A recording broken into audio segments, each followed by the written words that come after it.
Welcome back to the Weekly Education Pulse. I'm Sammy. And I'm Tony. Each week we break down the key developments shaping the international and independent schools sector.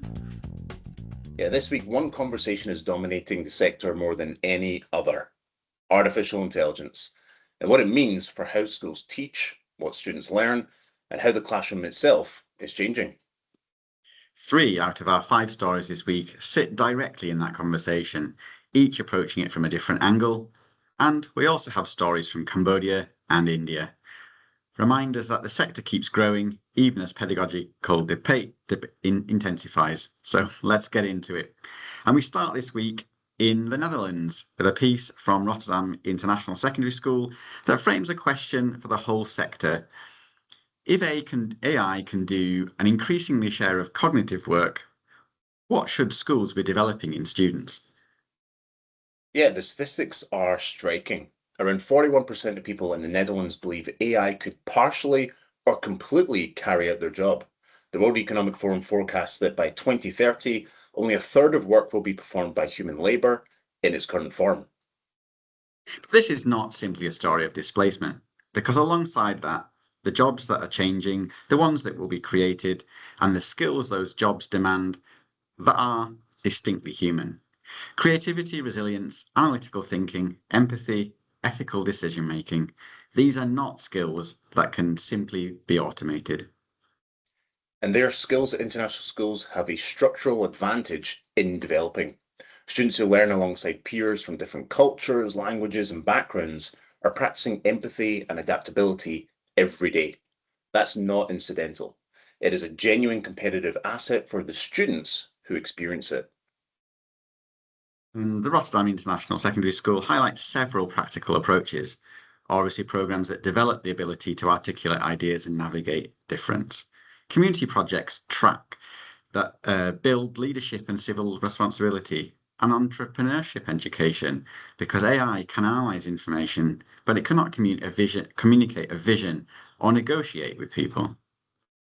And what the piece is really arguing is that the shift from knowledge-based to inquiry-based experiential learning is no longer just a pedagogical preference. It is a strategic necessity. The schools preparing students for an AI-shaped world are focusing on how students learn, not just what they learn. Our second story takes us to Spain, where international school Estepanoa, a British school for children aged 2 to 12, has been thinking carefully about how to introduce AI into the classroom. And the headline question this piece poses is one circulating in staff rooms across the world: are robots replacing teachers? The honest answer, as this school's approach makes clear, is no. But the anxiety behind the question is real and worth engaging with. Estepona, the goal is not to replace traditional learning, but to expand it. AI tools are integrated thoughtfully, not as shortcuts, but as subjects of study. Students learn how these systems work so that they can question and evaluate them rather than relying on them blindly. That distinction matters enormously. A student who uses AI as a crutch is very different from a student who understands what AI is doing, why it produces the outputs it does, and when to trust and when to challenge it. The classroom itself is also evolving. Personalized lessons, data-driven progression monitoring, and tools that guide students through problems step by step, building problem-solving skills rather than just delivering answers. The piece closes with a line that captures the whole argument. The real challenge is not whether children should use technology, it is whether they understand it well enough to shape the world it creates. That is exactly the kind of framing the sector needs right now. And well, that takes us to our third story, where we're going to the UAE and to a concept that is gaining real traction: metacognition, helping students understand how they think and learn rather than focusing only on what they know. The piece draws on work at British International School Abu Dhabi and Nord Anglia International School Abu Dhabi. Nord Anglia ran a 2-year research project embedding metacognitive approaches into everyday teaching, with striking results. Improvements of up to 72% in collaboration, 69% in creativity, and 68% in critical thinking. The underlying argument is clear. If AI can now generate essays and answers in seconds, the value of memorizing information diminishes rapidly. What does not diminish is the ability to understand how you learn, regulate your own thinking, and transfer strategies across new challenges. One educator puts it directly: students who understand their strengths and know how to improve can apply those strategies anywhere. That ability to self-regulate is what will matter most when technology handles the routine cognitive work. And what makes this approach powerful is how it is delivered, not as a separate subject, but embedded into everyday lessons across all disciplines. In maths, students discuss which strategy helped them solve a problem and why. And in English, they reflect on how their thinking changed from one draft to the next. It requires a different kind of teaching, moving from transferring knowledge to making students' thinking visible. More demanding for the teacher, but arguably the most important shift schools can make right now. Yeah, because the students who will thrive in an AI-shaped world are not necessarily the ones who know the most, they're the ones who know how to think. Fourth story takes us to Cambodia, where the British Chamber of Commerce hosted its third British Education Summit and launched the country's first ever BritCham International Schools Guide. Yeah, this signals something important about the maturity of Cambodia's international education market. The guide is designed to provide families, businesses, and educators with clear, reliable information on the international schools now available in the country, a market that's been growing steadily. Production of the structured guide is a sign of a market reaching an inflection point. When demand is limited, families navigate informally through word of mouth and personal networks. When the market grows, that is no longer sufficient. Guides, summits, and formal networks emerge because families need structured information and schools need a credible way to communicate their offer. Yeah, and Cambodia's seen significant foreign direct investment in recent years, particularly in manufacturing and logistics. That investment brings international workforces, and international workforces bring demand for international schooling.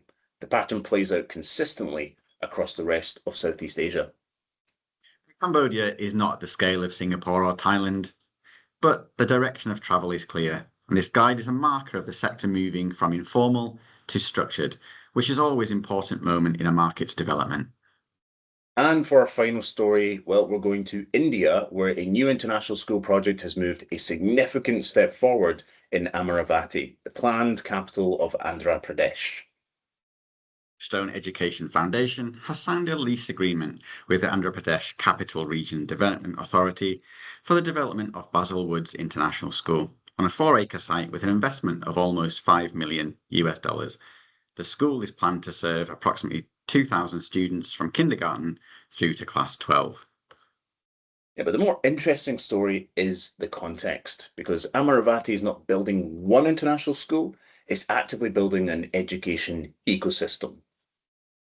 The Development Authority has allocated over 838 acres to 18 educational institutions as part of the city's long-term development plan. This includes XLRI, one of India's most respected business schools, who are looking to have a campus there, and BITS Pilani is developing what it calls India's first AI plus campus with a planned investment of over $100 million US. Yeah, so what we're looking at is not a single announcement. It's a deliberate strategy to build an entire education ecosystem around a new city. And that strategy reflects something we're seeing increasingly in different growth markets. Governments are treating education infrastructure as a core tool of urban and economic development, not as an afterthought. Education attracts families, which attracts professionals, which attracts businesses. The sequence is well understood, and for the region, which has a complex political history as a capital project, this wave of education investment signals renewed long-term confidence in the city's future. And, well, that brings us to the end of this week's episode. What this week's stories show is a sector in genuine conversation with itself about what education is for in an age of AI. Yeah, from Rotterdam to Estepona to Abu Dhabi, 3 different schools, 3 different approaches, but converging on the same core insight. Inquiry over information, thinking over remembering, adaptability over subject knowledge. Alongside that pedagogical transformation, the sector keeps growing. New schools in India, new infrastructure in Cambodia, new cities positioning themselves as education destinations. So the AI conversation is not happening in a vacuum. It's happening in a sector that is expanding and building for the long term. That combination is what makes this moment genuinely worth watching. There is a development in your area that you think we should be covering, do get in touch. We'll see you next week. Until then, see you next time.